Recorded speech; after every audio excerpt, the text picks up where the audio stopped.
Frank Gallagher got a new liver, not a metaphorical one, a literal transplanted organ made possible by another person's death, given to a man who had spent decades drinking his first one into failure.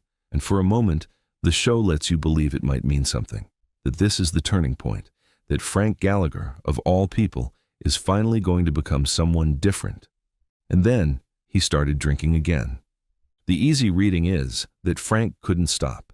That addiction won, that he simply didn't have the strength. But I don't think that's what happened. I think Frank Gallagher understood exactly what he was doing when he picked up that drink. Not because the knowledge wasn't there, but because knowledge was never the thing that was going to save him.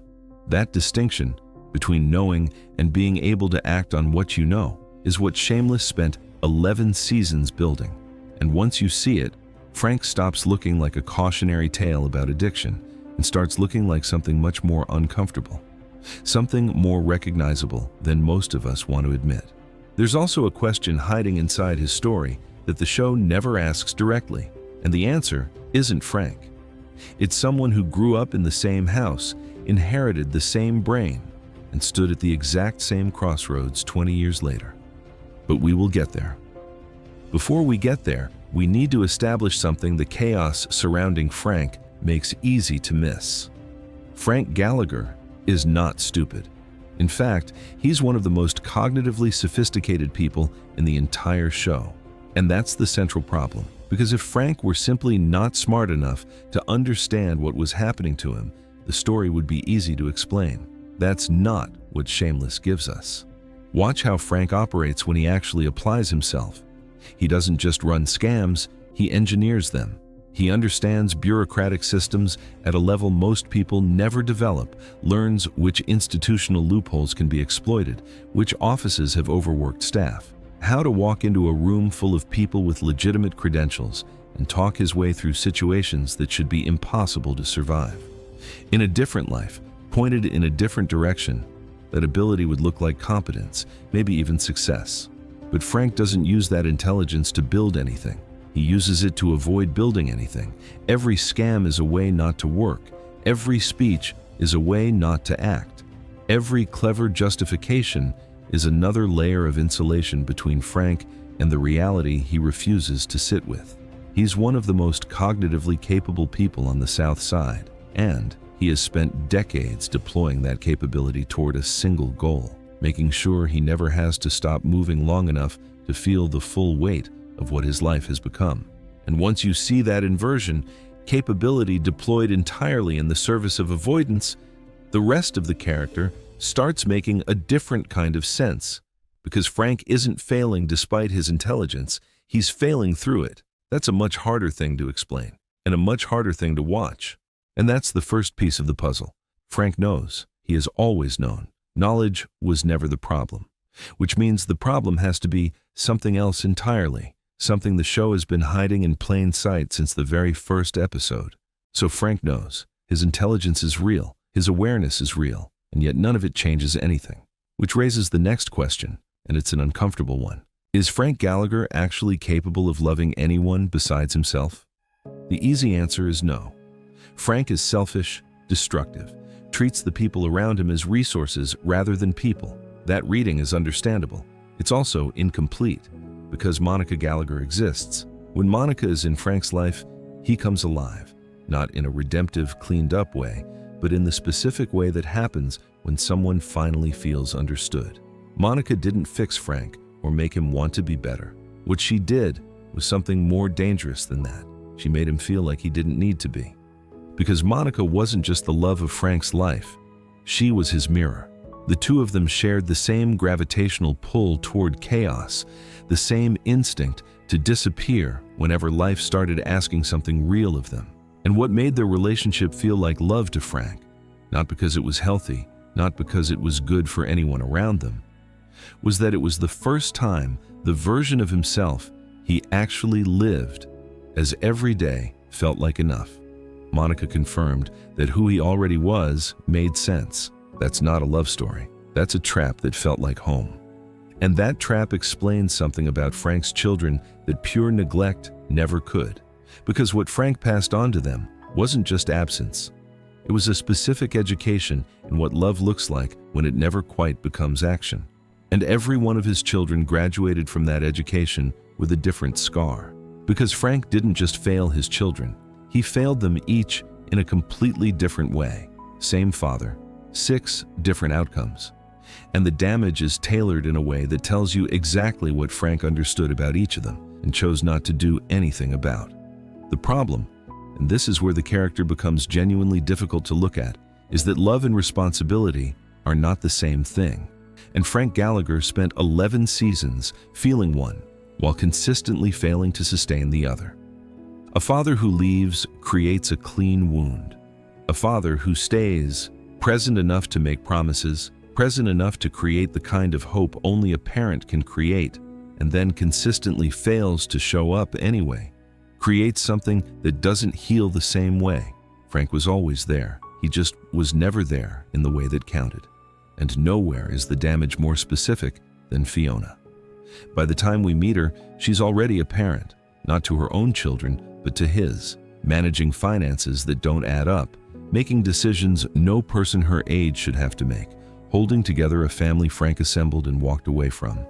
What makes it devastating isn't the responsibility itself. It's that Frank wasn't gone. He was right there, present enough to be a constant reminder of everything that wasn't happening, present enough to show up and make a promise, present enough to leave again when the promise became inconvenient. Fiona doesn't grow up wondering whether her father loved her. She grows up understanding that love without follow-through is just a feeling, and she internalizes that not as a lesson, but as an identity. She becomes the person who shows up, the person who carries it, not because it's strength, because it's adaptation. A child building herself around the specific shape of her father's absence. Ian, Debbie, and Carl each find their own version of that adaptation. Same father, different wounds, different survival strategies built around the same central absence. But there's one child who didn't just adapt to Frank's failure. One child who inherited something far more complicated. The thing Frank actually had. The intelligence, the verbal agility, the ability to read a room in 10 seconds and give it exactly what it wants, and then spent years watching what Frank did with it. His name is Lip, and once you see what the show is doing with him, Frank Gallagher stops feeling like a finished product. He starts feeling like a pattern. One that was running long before Frank became Frank, and one that isn't finished yet. What did Frank look like before he became Frank? Before the excuses calcified into identity, before disappointment stopped being a feeling and became a personality? The show answers that question. It just never announces that it's doing it. His name is Lip Gallagher. The similarities between Lip and Frank aren't surface level. They're structural. The intelligence operates the same way, fast, lateral, slightly ahead of whatever conversation it's in. The verbal agility is identical. The deep, almost constitutional skepticism toward institutions and to anyone who tells him what his potential should look like, identical. Even the arrogance has the same specific flavor, not the arrogance of someone who thinks they're better than everyone.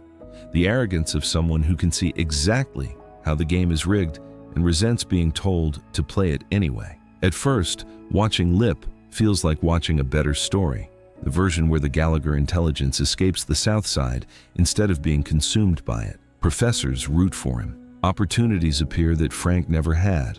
And for a while, the show lets you believe Lip is proof that Frank's outcome wasn't inevitable. Then the drinking starts. And I want you to notice something about how it happens, because the show doesn't give you a dramatic rock bottom. It gives you something much quieter than that. One compromise, one rationalization, one night that becomes two. The same sequence, beat for beat, that probably played out in Frank's life 20 years earlier, in a version of the story none of us ever got to see. And suddenly, you're not watching Lip's story anymore. You're watching two timelines at once, the one where Lip becomes Frank and the one where he doesn't. Every setback carries double weight. Every near miss feels like a preview.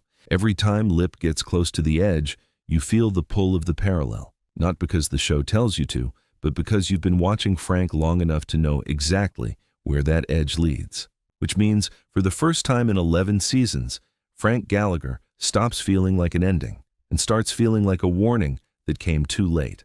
Not for Lip necessarily. The show is careful not to make that verdict final. But for Frank. Because Lip is the closest thing Shameless ever gives us to proof that the version of Frank who didn't become Frank was real. That he existed. That there was a moment, probably several moments, where the story could have gone differently, and didn't. Lip doesn't just make Frank's tragedy visible. He makes it imaginable. He gives Frank a beginning the show never shows us directly. And once you have that beginning, the ending stops feeling inevitable and starts feeling like a choice. A series of choices, each one small enough to seem survivable, each one making the next one slightly more likely. That's Frank's lesson. Not the one he ever intended to teach, the one he demonstrated constantly without realizing anyone was watching closely enough to learn it. There's something else the Lip parallel makes visible. Frank Gallagher spent years rehearsing his own death, not metaphorically, literally. Across 11 seasons, Frank fakes terminal illnesses, manufactures medical emergencies, performs emotional breakdowns with a consistency that takes real skill. Trembling hands, genuine tears, just enough specific detail to make people believe they're watching something real. On the surface, those scenes play as comedy. Classic Frank, another con. But here's what's actually happening underneath them. Frank understands that dying creates a specific kind of attention, forgiveness, and connection he cannot generate any other way. That vulnerability opens doors that performance closes. So he performs vulnerability. He borrows emotional weight from mortality and spends it on forgiveness he hasn't worked for, on relationships he damaged and wants back without paying the cost of repair. It works, repeatedly, because the people Frank does it to love him, and love makes the accounting harder. But the accounting always comes due eventually. And what Shameless does with that reckoning is one of the strangest and most honest things the show ever pulls off. Because it doesn't arrive as punishment or dramatic consequence. It arrives as something much quieter and much more unsettling than either of those things. Frank spends the genuine emotional content of his own death years before he actually dies. Performance by performance, tearful speech by tearful speech, until by the time the real thing arrives, there's nothing left in reserve. No grand revelation, no transformation, no moment where mortality says something. Frank hasn't already said himself in a bar to an audience that half believed him, which means when the ending comes, it isn't a verdict. It's just Frank at a bar telling another version of a story he's told before. The same man, the same choices, the same gap, until the thing that was always going to happen finally happens. And that brings us back one last time to the liver. Frank Gallagher gave speeches.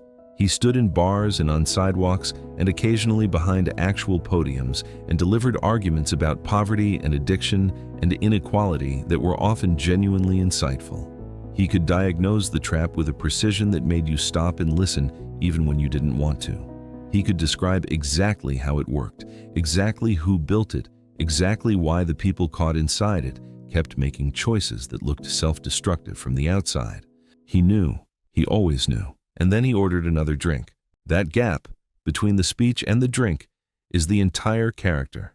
And what I've come to think, after spending a long time with Frank Gallagher, is that the gap was never about intelligence or awareness or information. Frank had all of those in abundance. What he didn't have was belief. Belief that the version of Frank Gallagher who didn't drink, who showed up, who followed through, was a person he was actually capable of being. That the distance between the man giving the speech and the man at the bar was a distance he could cross. Frank didn't grow up in a vacuum. He grew up in circumstances that were already broken before he arrived in them. His father drank. The pattern that consumed him existed before he did. He inherited it the same way Lip inherited it from him. That doesn't excuse what Frank became, but it means his gap isn't as foreign as it's comfortable to believe. Frank just lived inside that gap longer than most, until the gap became the whole life. And that's the moment the liver stops being a plot point and becomes the whole argument. Because a second chance assumes the person receiving it has access to a version of themselves that can use it differently. Frank didn't have that access, not because it was impossible, but because 11 seasons of choices had made it feel that way. And feelings, it turns out, are a much more powerful force than facts.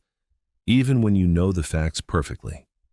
The new liver was a gift, a second chance at years he had spent decades destroying, and Frank started drinking again.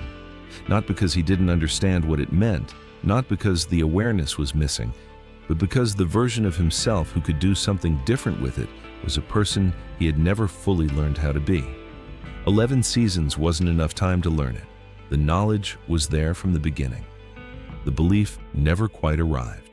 And in the end, sitting at that bar, telling that story, being exactly who he always was right up until the moment he wasn't anymore, I think Frank Gallagher knew that too. He just never figured out what to do with knowing it.